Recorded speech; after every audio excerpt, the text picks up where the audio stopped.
அருமை சொந்தங்களே, நம்முடைய வேலை பெருசுங்க, நிறைய இருக்கு, நிறைய வேலைகள் இருக்கு. கிராமமா போகணும், மக்களை பார்க்கணும், நிறைய விஷயங்களை பேசணும். இன்னொரு தம்பி அடுத்த மேடையில் வந்து பேசும் பொழுது தந்தை இழந்த தம்பியை நம்ம பார்க்க கூடாது, ஒரு கணவனை இழந்த விதவையை பார்க்க கூடாது. தப்பான முறையில் மதுவின் மூலமாக, போதையின் மூலமாக ஒரு பெண்ணின் மீது கை வைத்த ஒரு சமுதாயம், தமிழ் சமுதாயம் என்கின்ற பெயர் நம்முடைய தலைமுறையிலே அழிக்கப்பட வேண்டும். அருமை சொந்தங்களே, அதற்கு எல்லாம் நீங்க போராட வேண்டும் என்று அன்போடு இந்த நேரத்தில் சொல்லிக் கொள்வதோடு மட்டுமல்ல, இது தயவு செய்து என்னுடைய அன்பான வேண்டுகோள். மறுபடியும் நான் சொல்றேன், அண்ணாமலை கட்சி, அண்ணாமலை இயக்கம் சத்தியமா கிடையாது. அண்ணாமலையினுடைய ரைட் ஹேண்ட், அண்ணாமலையினுடைய லெஃப்ட் ஹேண்ட் சத்தியமா கிடையாது. ஐயா, 11 ஆண்டு காலம் காவல்துறை அதிகாரியாக இருந்திருக்கின்றேன். ஆல்கஹாலிக் அனானிமஸ் அவர் சொன்னார் இல்லைங்களா, அந்த ப்ரோக்ராம் நான் தாங்க இன்சார்ஜ். ஹைதராபாத்தில் நேஷனல் போலீஸ் அகாடமியில் ஒரு நாள் டைரக்டர் கூப்பிட்டார், தம்பி நம்ம இதில் 35 கிளப் இருக்கு, 34 கிளப்புக்கு எல்லாம் வந்துட்டாங்க, ஒரு கிளப்புக்கு மட்டும் யாருமே இல்லைன்னு. நான் கேட்டேன் என்ன சார் அப்படின்னு. ஆல்கஹாலிக் அனானிமஸ் அப்படின்னா. நான் கேட்டேன் என்ன சார் அப்படின்னா, குடிக்கிறவங்கள திருத்தணும்னார். ரொம்ப கஷ்டமான வேலையா சார் எனக்கே கொடுக்குறீங்கன்னு. இல்லை உன்னால் முடியும், நீ எடுத்துக்கினார். நான் என்ன கேட்டேன், என்ன சார் பண்ணணும்னு. நம்முடைய நேஷனல் போலீஸ் அகாடமியில் எத்தனையோ பேர் குடிக்கிறாங்க, எத்தனையோ பேர் குதிரை லாயத்தில் இருக்கிறவங்க குடிக்கிறாங்க, ஸ்டாஃப் குடிக்கிறாங்க, வெளியே இருக்கிறவங்க குடிக்கிறாங்க, இந்த சரவணம் பள்ளியை சுற்றி இருக்கக்கூடிய ஏரியாவில் குடிக்கிறாங்க. உன்னுடைய ஒரு சனி ஞாயிறையும் நீங்கள் அர்ப்பணிப்பீர்களான்னு கேட்டார். நான் சொன்னேன் சார், திங்கள் செவ்வாய் புதன் வியாழன் வெள்ளி ட்ரைனிங், கடுமையான ட்ரைனிங். எனக்கு ஓய்வு கிடைப்பதே சனிக்கிழமை ஞாயிற்றுக்கிழமை தான்.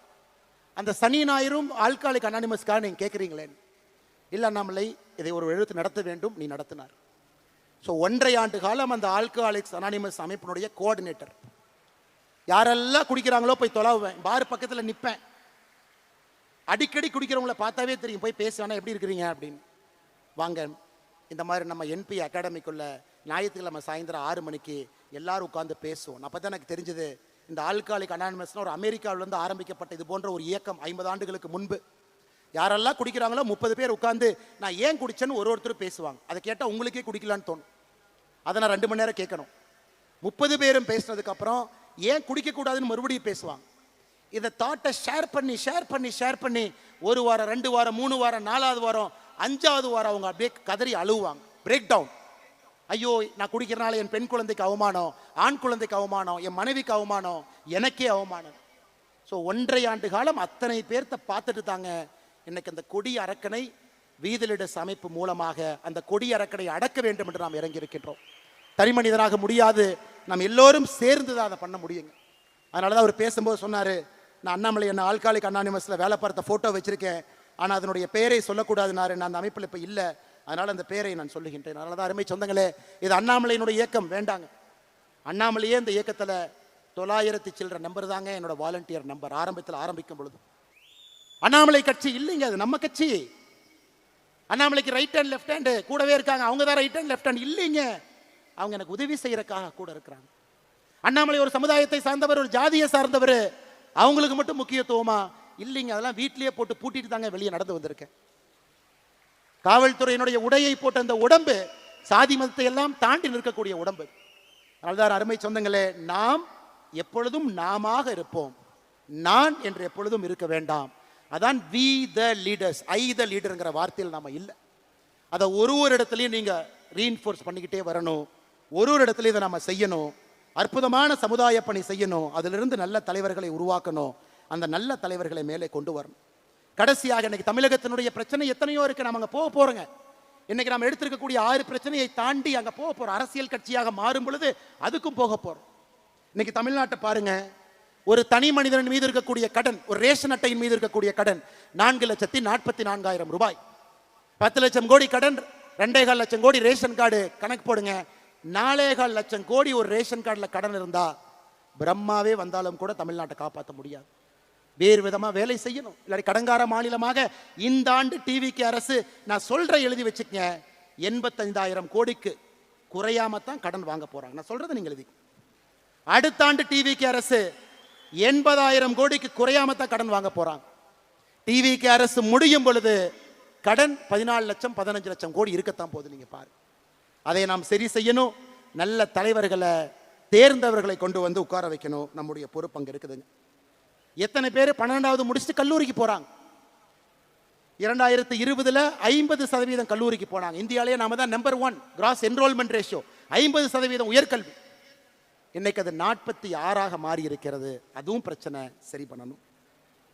2024-25 அரசு பள்ளியில 45 லட்சம் பேர் படிச்சாங்க. இன்னைக்கு அது 40 லட்சமா குறைஞ்சிருக்கு. அரசு பள்ளி பக்கம் யாருமே போறதில்லை. அதை சரி பண்ணும். இன்னைக்கு தமிழ்நாட்டில் சராசரியாக ஒரு நோயாளிக்கு சிகிச்சைக்கு தேவையான பணம் 44,535 ரூபாய். இங்க டாக்டர் இருக்காங்க. இந்தியாவில் தனியார் மருத்துவமனையில் சிகிச்சைக்கு அதிகமாக பணம் கொடுக்கக்கூடிய ஒரு மாநிலம் நம்முடைய தமிழகம். இந்தியா 33,000 கொடுக்குறாங்க, நம்ம 43,000 கொடுக்குறோம். அப்போ தமிழ்நாட்டில் நம்முடைய ஆட்சி வரும் பொழுது அரசு ஆரம்ப சுகாதார நிலையத்தில் வேர்ல்டு கிளாஸ் அதில் இருக்கணும், மெடிசன் இருக்கணும்.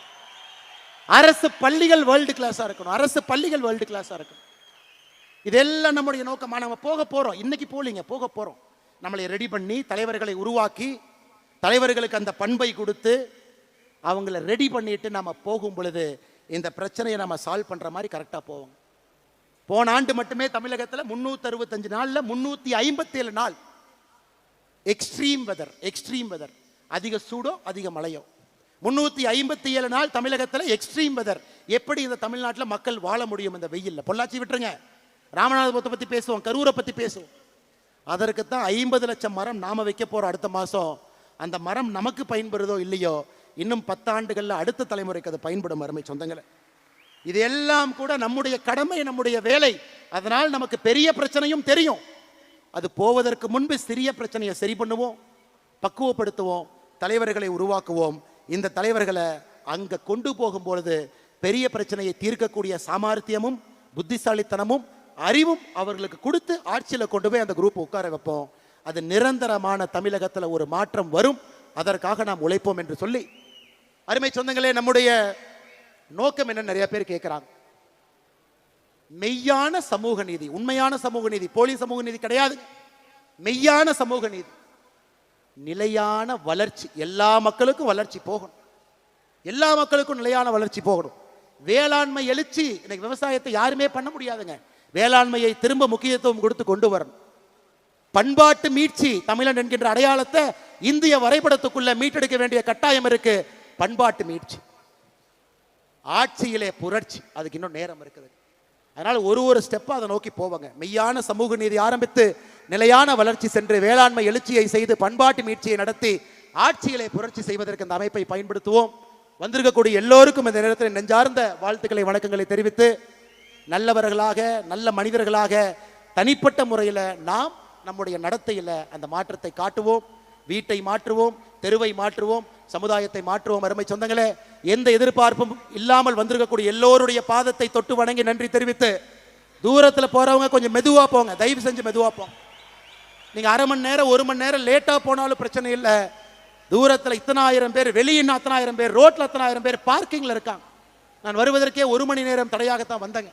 அதனால தயவு செய்து கொஞ்சம் மெதுவா, ஆரோக்கியமா, எந்த பிரச்சனை இல்லாம நீங்க வீட்டுக்கு போய் சேர்ந்தீங்க அப்படிங்கிற தகவல் வந்தால் மட்டும்தான் இன்று இரவு சத்தியமாக நான் தூங்குவேன் என்பதையும் உங்களுக்கு நான் சொல்லிக்கிறேன். சமூக வலைதளத்திலேயோ செய்தியிலேயோ இந்த மாநாட்டுக்கு வந்த எல்லோரும் பத்திரமா அவங்க போயிட்டாங்க. அதையும் உங்களுடைய பொறுப்பு. தயவு செய்து நீங்கள் அதை செய்ய வேண்டும் என்று சொல்லி, மிகச் சிறப்பாக இந்த நிகழ்ச்சியை ஒருங்கிணைத்து நடத்தியிருக்கக்கூடிய யாருடைய பெயரையும் சொல்லக்கூடாது, உண்மைதான். ஆனாலும் சில தன்னாளர்கள் முயற்சி எடுத்து செய்திருக்கின்றார். அருமை சகோதரர் வசந்தராஜன் அவர்களாக இருக்கட்டும், சந்திரசேகர் அவர்களாக இருக்கட்டும், இந்த பகுதியினுடைய எல்லா தன்னார்வ நண்பர்களாக இருக்கட்டும், பத்திரிகை நண்பர்கள் பெரும் அளவில் வந்திருக்கிறாங்க. ஏன்னா அவங்களுக்கே இது புதுசு. அரசியல் கட்சி அறிவிக்க போறாங்களா, ஒரு மாவட்ட மாநாடு தானே, ஏன்னா இத்தனை ஆயிரம் பேர் வந்திருக்கிறாங்க, அவங்க எந்த விளம்பரமும் எதுவுமே பண்ணலையே, எதையும் இல்லாமல் வந்திருக்காங்களேன்னு பார்ப்பதற்காக வந்திருக்கக்கூடிய நல்ல பத்திரிகை நண்பர்கள், எப்பொழுதும் நம்மோடு துணை இருக்கக்கூடியவர்களுக்கும் இந்த நேரத்தில் நெஞ்சார்ந்த வாழ்த்துக்களை, வணக்கங்களை தெரிவித்து, வந்திருக்கக்கூடிய எல்லா தலைவர்கள், சகோதரிகள், குழந்தைகள், பெரியவர்கள், முன்னாள் சட்டமன்ற உறுப்பினர்கள், முன்னாள் பாராளுமன்ற உறுப்பினர்கள், மருத்துவர்கள், பேராசிரியர்கள், எத்தனையோ பேர் விட்டுட்டு வர்றாங்க. ஒரு நாளும் பார்க்கும் பொழுது நெஞ்சில பயம் வருது. இவ்வளவு பெரிய பொறுப்பை விட்டுட்டு வர்றாங்களே, அமெரிக்காவிலிருந்து வர்றாங்களே, பேராசிரியர் பொறுப்பை விட்டுட்டு வர்றாங்களே. இந்த இயக்கத்தை சரியான முறையில் நடத்த வேண்டும் என்பது ஒரு மனிதனும் வேலையை விட்டுவிட்டு சாமானிய மனிதனாக நம்மிடம் வரும் பொழுது இன்னும் நமக்கு அது பயத்தையும் பாசத்தையும் பொறுப்பையும் அது நமக்கு கொடுக்குது. வந்திருக்கக்கூடிய எல்லோருக்கும் நன்றி தெரிவித்து, நிறைய குழந்தைகள், கல்லூரி மாணவர்கள் பத்திரமாக நீங்களும் செல்ல வேண்டும் என்று சொல்லி, எங்களோட காவல்துறை நண்பர்கள் பாதுகாப்புக்கு வந்தவங்களுக்கு அந்த போலீஸ் ஆஃபீஸர் பட்டன்லாம் கிழிஞ்சு நின்றுருக்கார் ஐயா. காவல்துறை நண்பர்கள் எல்லோரும் பாதுகாப்பு கொடுத்த ஐயா. நிறைய பேர் சொல்றாங்க அண்ணாமலை Z+ பாதுகாப்பு வச்சிருக்கான். என்னைக்கு நான் பாரதிய ஜனதா கட்சியிலிருந்து வெளியே வந்தேனோ அன்னைக்கே மத்திய அரசு கடிதம் எழுதி Z+ பாதுகாப்பை திரும்ப எடுத்துக்கொள்ளுங்கள் என்று கடிதம் எழுதி விட்டேன். அதனால அவங்க என்ன எடுத்துக்காம இருக்கிறாங்க, நானும் பயன்படுத்தாம இருக்கிறேன். ஏன்னா சாமானிய மனிதனாக எல்லா பணியும் செய்யும் பொழுது மட்டும்தான் உங்களுக்கு என் மீது தனிப்பட்ட முறையில் ஒரு நம்பிக்கை வரும் என்கின்ற இலக்கணமாக நான் நிற்க வேண்டும் என்று நிற்கின்றேன். அதனால் எல்லோருக்கும் மறுபடியும் இந்த பஞ்சாயத்தினுடைய இந்த நடக்கக்கூடிய பஞ்சாயத்து ஆச்சிப்பட்டி பஞ்சாயத்து தலைவர் வந்து சேர்ந்துட்டாரு, துணைத் தலைவர் வீதிலிடஸ்ல சேர்ந்துட்டாரு, செயலாளர் சேர்ந்தாச்சு, பக்கத்து பஞ்சாயத்தில் இருக்கிறவங்க எல்லாம் சேர்ந்தாச்சு. நான் என்ன அவங்கள பார்க்க கூட இல்லை. ஏன்னா அந்த அமைப்பின் மீது இருக்கக்கூடிய நம்பிக்கையில எங்கே சென்றாலும் உள்ளாட்சி பிரதிநிதிகள் பெரும் படையாக வருகின்றார்கள். அவர்களுக்கும் நன்றி தெரிவித்து அனைத்து இடத்திலும் நம்முடைய தொழிற்சங்க பேரவையை நம்ம துவங்கணும். எல்லா தரப்பட்ட மக்களையும் ஒருங்கிணைக்க வேண்டும் என்பதற்காக என் மண் என் மக்கள் தொழிற்சங்க பேரவையும் நாம் துவங்கி இருக்கின்றோம். தமிழ்நாட்டில் இருக்கக்கூடிய எல்லா அன்பு சொந்தங்களும் என் மண் என் மக்கள் தொழிற்சங்க பேரவையில் உங்களை இணைச்சிக்கங்க. ஆட்டோ டிரைவர் அண்ணன்லிருந்து ரயில்வேல இருக்கக்கூடிய ஊழியர்லிருந்து எல்லோரும் வீதிலிடஸ் அமைப்பினுடைய என் மண் என் மக்கள் தொழிற்சங்க பேரவையில் உங்களை இணைத்துக் கொள்ள வேண்டும் என்று அன்போடு சொல்லி, நம்முடைய செயலி ஆப் நான் பேசி கொண்டிருக்கும் பொழுதே லைவ் ஆயிருச்சுங்க. வி த லீடர் ஆப் இன்னைக்கு ஆண்ட்ராய்டுக்கு இன்னையிலிருந்து இப்போ இருந்து நீங்கள் Google phone Android phone download பண்ணலாம். இன்னும் 2 நாளில் ஆப்பிள் ஃபோன் ஆப்பிள் ஸ்டோரில் டவுன்லோட் பண்ணலாம். அந்த ஆப்பில் எல்லாமே இருக்கும். அதனால் இந்த ஆப்பை நீங்கள் எல்லோருமே டவுன்லோட் செய்ய வேண்டும் என்று அன்போடு சொல்லி அதில் நீங்கள் உங்களை இணைச்சிக்கங்க. உங்கள் லாகின் கொடுத்து உள்ளே போனால் உங்கள் சட்டமன்றத்தில் என்ன நிகழ்வு நடக்குது, உங்கள் சட்டமன்றத்தில் வாலண்டியர் யாரு, உங்கள் சட்டமன்றத்தில் நீங்கள் ஒரு நிகழ்ச்சி நடத்தணும்னா இனிஷியேட் பண்ணலாம். உங்கள் சட்டமன்றத்தில் நடக்கக்கூடிய நிகழ்வில் சட்டமன்ற அளவில் நீங்கள் பண்ணலாம், அல்லது மாவட்ட அளவில் பண்ணலாம், அல்லது மாநில அளவில் பண்ணலாம். உங்களுக்கு அந்த பொறுப்பை கொடுத்திருக்கின்றோம். தலைவர்கள் யாருமே இல்லைங்க. உங்களை தலைவராக்குவதற்காக இந்த டிஜிட்டல் மீடியத்தில் உங்களுக்கு அந்த அத்தாட்சியை கொடுத்திருக்கின்றோம். நேரடியாக இந்த ஆப்பை பயன்படுத்தி நீங்கள் உள்ளே போய் இந்த வேலையை ஆரம்பிக்க வேண்டும் என்று சொல்லி பாரதிய ஜனதா கட்சி, திராவிட முன்னேற்ற கழகம், அனைத்து இந்திய அண்ணா திராவிட முன்னேற்ற கழகம் உட்பட எல்லா கட்சியிலிருந்தும், காங்கிரஸ் கட்சியிலிருந்து நிறைய பேர் வந்திருக்கிறாங்க, எல்லா கட்சியிலிருந்தும் வருவது ஒரு கடினமான வேலை தான் இல்லைன்னு சொல்லிங்க. நம்மை வளர்த்த ஒரு இயக்கம், உப்பை தின்று வளர்ந்த ஒரு இயக்கம், அதிலிருந்து வெளியே வந்து ஒரு தனிப்பாதை செல்ல வேண்டும் என்பது யாருக்குமே எளிதான ஒரு வேலை கிடையாது. ஆனாலும் நம்பிக்கை வைத்து தமிழ்நாட்டுக்காக இந்த மாற்றம் இருக்கும். ஒருங்கிணைந்த இந்திய நாட்டில் தமிழகத்தை முதலிடத்துக்கு கொண்டு வருவதற்காக யாருக்கும் எதிரான அமைப்பு இல்லை என்று சொல்லி நம்பிக்கை வைத்து வந்த எல்லா அரசியல் கட்சியை சார்ந்த நண்பர்களுக்கும், அரசியல் கட்சியை சாராம வந்திருக்கக்கூடிய எல்லா பெரியோர்களுக்கும், முதல் தலைமுறை பட்டதாரர்களுக்கும், விவசாய பெருமக்களுக்கும், சகோதரிகளுக்கும், தாய்மார்களுக்கும் நன்றி தெரிவித்து என்னுடைய உரையை முடித்துக் கொள்கின்றேன். வாழ்க தமிழ்நாடு, வளர்க பாரத நாடு என்பது நம்முடைய கோஷமாக இருக்கட்டும். பெரிய மாற்றத்திற்கு தயாராகவும் இந்த ஆப்பை நீங்கள் வாங்கிக்கங்க. எல்லா தன்னார்வ நண்பர்கள் எதையும் எதிர்பார்க்காம டிராஃபிக்கு க்ளீன் பண்ணது, நீங்களே டாய்லெட்டை சுத்தம் பண்ணுறீங்க, நீங்களே புதரையெல்லாம் சரி செய்து டிராஃபிக்கை உருவாக்கி இருக்கிறீங்க. எந்த ஆர்ப்பாட்டமும் இல்லாமல் நம்முடைய தன்னார்வ நண்பர்கள் கடுமையாக உழைத்து கொண்டிருந்தார்கள். எல்லோரையும் நான் பெயரை சொல்லாமல் வீதிலிடஸ் அமைப்பினுடைய தன்னார்வ நண்பர்களுக்கு நான் நன்றி தெரிவித்து, நம்முடைய சீஃப் எக்ஸிக்யூட்டிவ் ஆஃபீஸர் டாக்டர் பிரபாவர், என்னுடைய கல்லூரி ஸ்கூலில் எங்கூட படித்தார், டாக்டர், நிறைய பணம் சம்பாதிக்கக்கூடிய ஒரு டாக்டர். நான் சொன்னேன் ஆரம்பித்தோம், அப்போ நான் அரசியல் இல்லை, இன்னைக்கு நான் அரசியல் போக வேண்டிய கட்டாயம் 2020 இருக்கு. இதை பார்த்து கொள்வதற்கு ஒரு பொறுப்பான ஒரு மனிதர் வேண்டும். நான் அரசியல் இருந்து இதை பண்ணால் மக்கள் என் மீது மரியாதை வைக்க மாட்டாங்க, அரசியல் இல்லாத இயக்கமாக வீதிலிடஸ் இருக்க வேண்டும் என்று சொல்லி ஒரு மருத்துவராக அரசு மருத்துவ கல்லூரியில் பணிபுரிஞ்சவரை வேலையை விட வைத்து விட்டு இந்த அமைப்பினுடைய சீஃப் எக்ஸிக்யூட்டிவ் ஆஃபீஸராக பொறுப்பேற்று எந்த சம்பளமும் வாங்காம ஒரு தன்னாளராக 5 ஆண்டுகளாக பணியாற்றி கொண்டிருக்கின்றார் டாக்டர் பிரபா அவர்கள் உள்ளிட்ட இந்த வீதி லீடர்ஸ்னுடைய எல்லா குழு. நீங்கள் பார்க்குறீங்க எல்லாமே 6 ஆண்டுகள் 7 ஆண்டுகள் சின்ன சின்ன பணி, அரவக்குறிச்சியில், தென்னியில், வேலாயுதம்பாளையத்தில், பொள்ளாச்சியில், கோயம்புத்தூரில், ராசிபுரத்தில், பரமத்தி வேலூரில், ஏதோ ஒரு இடத்துல ஆஃபீஸில் எதையும் எதிர்பார்க்காம 6 வருடம் வேலை செஞ்சவங்களை தான் இன்னைக்கு நீங்கள் மேடையின் மீது பாஸ்கராக இருக்கட்டும், சுமேஷாக இருக்கட்டும், மேடையின் மீது எல்லாரையும் பார்த்து கொண்டிருக்கின்றீர்கள். அவர்களுக்கும் இந்த நேரத்தில் நன்றி தெரிவித்து, மறுபடியும் உங்களை எப்படி வழி அனுப்புறதுக்கு மனசு கஷ்டமாக இருக்குது, ஆனால் நீங்கள் நேரமே போகணும், ரொம்ப தூரம் போகிறவங்க போகணும், அன்போடு வந்திருக்கிறீங்க. எனக்கு இன்னும் நிறையா பேசணுங்கிற ஆசை, ஆனால் 7:30 மணிக்கு முடிக்கணும். அப்போ தான் தூரமாக போகிறவங்க சரியான முறையில் போவீங்க. பாதுகாப்பாக போங்க, மெதுவாக போங்க, 1 மணி நேரம் லேட்டானாலும் பரவாயில்ல, பத்திரமா போங்க என்று சொல்லி உரையை முடித்துக் கொள்கின்றேன். நன்றி, வணக்கம்.